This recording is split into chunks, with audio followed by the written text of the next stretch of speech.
আসসালামু আলাইকুম।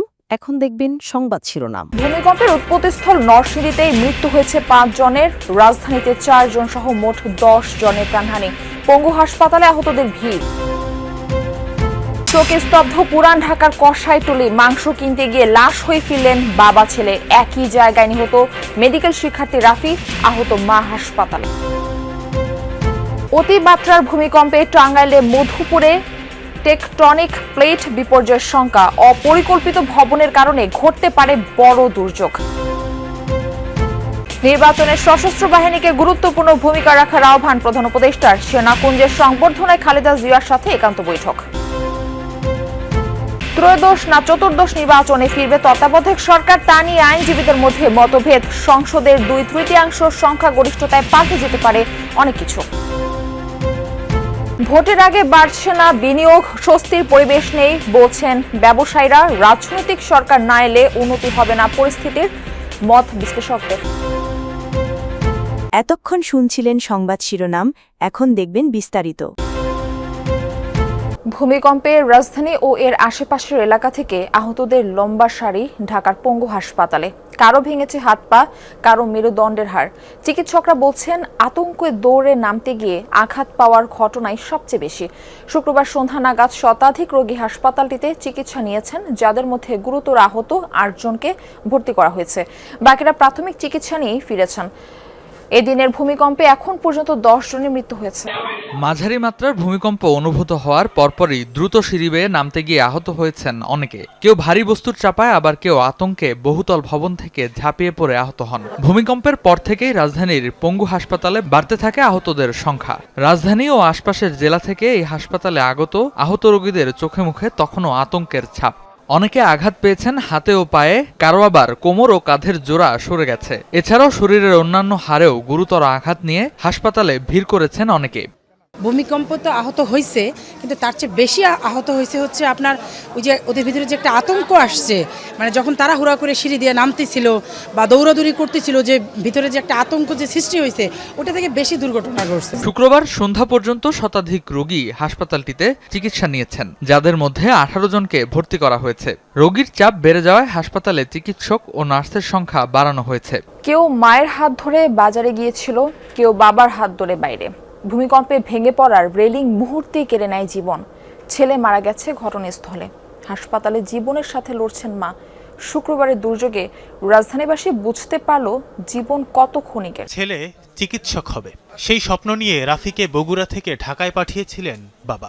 স্বপ্ন ভেঙে চুরমার হয়ে গেছে ভূমিকম্পে ভবনের ধসে পড়া রেলিংয়ের আঘাতে। শুক্রবার সকালে স্যার সলিমুল্লাহ মেডিকেল কলেজের 2য় বর্ষের শিক্ষার্থী রাফি তার মাকে নিয়ে গিয়েছিল বংশালের বাজারে মাংস কিনতে। কে জানতো সেটাই মায়ের সাথে রাফির শেষ যাত্রা।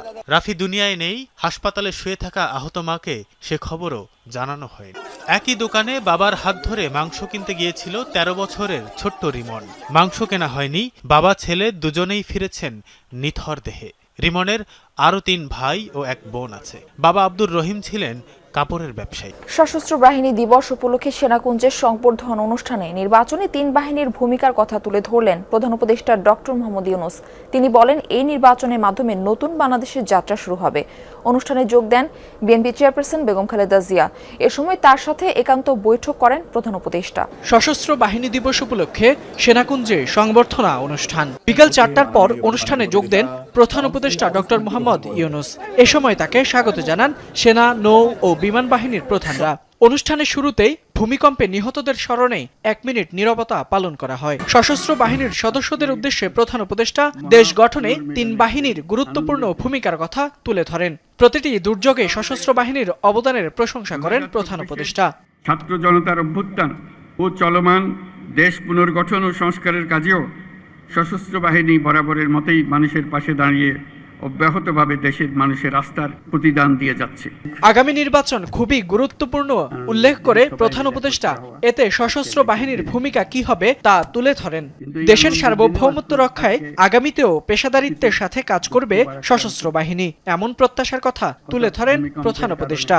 যে কোনো আগ্রাসী বহিঃশত্রুর আক্রমণ থেকে দেশের সার্বভৌমত্ব রক্ষার জন্য আমাদেরকে সদা প্রস্তুত ও সংকল্পবদ্ধভাবে থাকতে হবে। অনুষ্ঠানে আগত অতিথিদের সাথে শুভেচ্ছা বিনিময় করেন প্রধান উপদেষ্টা। উচ্চ আদালতের রায় সংবিধানে ফিরল তত্ত্বাবধায়ক ব্যবস্থা, কিন্তু এটি কার্যকর হবে কিভাবে?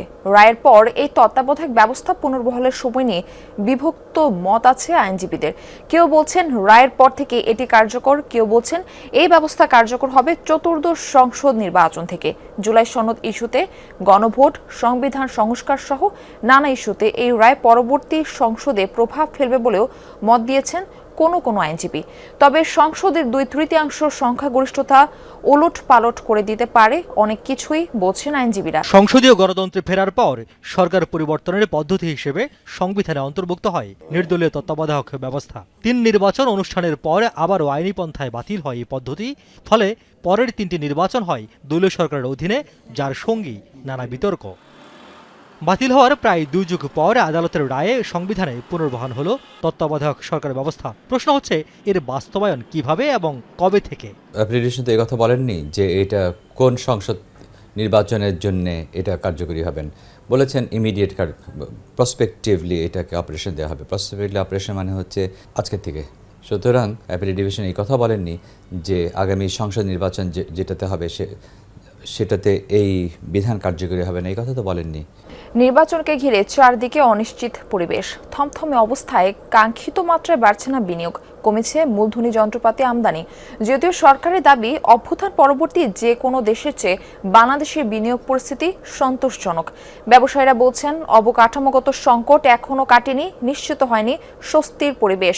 বিশ্লেষকরা বলছেন রাজনৈতিক সরকার না এলে বিনিয়োগ, কর্মসংস্থান বৃদ্ধির সুযোগ নেই। শিল্প উৎপাদনে নেই চাঙ্গা ভাব, বলা যায় প্রায় 2 বছর ধরেই থমকে আছে উৎপাদন। অভ্যুত্থান পরবর্তী শিল্প উৎপাদনে স্বস্তিদায়ক পরিবেশ নেই, সংকুচিত হচ্ছে কর্মসংস্থান, উৎপাদন ব্যাহত হবার কারণ অনিশ্চিত পরিবেশ। মূলধনী যন্ত্রাংশ আমদানির চিত্রই জানান দিচ্ছে কতটুকু বেড়েছে নতুন শিল্প স্থাপন। চলতি অর্থ বছরের জুলাই-সেপ্টেম্বর প্রান্তিকে আগের বছরের একই সময়ের তুলনায় কমেছে এলসি নিষ্পত্তি, অর্থাৎ শিল্প উৎপাদনের জন্য যন্ত্রাংশ আমদানি হলেও তার শতভাগ ছাড় হয়নি। বলা হচ্ছে অবকাঠামোগত সংকট আছে, তৈরি হয়নি স্বস্তির পরিবেশ। ইনভেস্টমেন্ট লেভেলস যদি আমরা 2026-এর শেষ নাগাদও বাড়াতে পারি, তাহলেও সেটা সুফল পেতে পেতে 2027-28 হয়ে যাবে। সো এই দিক থেকে আমরা যেটা আশঙ্কা করছি যে আগামী 1.5-2-3 বছর যদি আমাদের গ্রোথ রেট যদি লো থাকে, তাহলে কিন্তু আমাদের বড় ধরনের অন্য আরেকটা চাপ সৃষ্টি হবে। 3-4% গ্রোথ এমপ্লয়মেন্টে যদি আমাদের ইকোনমিক গ্রোথ যদি 3-4% লেভেলে থেকে যায়, তখন কিন্তু আসলে এই এমপ্লয়মেন্ট গ্রোথটা হবে না। চলতি অর্থ বছরের মোট দেশজ উৎপাদন বা জিডিপি প্রক্ষেপণ করেছে আইএমএফ, বিশ্বব্যাংক, এডিবি সহ একাধিক সংস্থা। ধারণা বছর শেষে প্রবৃদ্ধি দাঁড়াতে পারে 4 থেকে 4.8% পর্যন্ত, যা আগের অর্থ বছরের চেয়ে কিছুটা বেশি। কিন্তু নির্বাচন যতই ঘনিয়ে আসছে ততই বাড়ছে অস্থিরতা। এমন অবস্থায়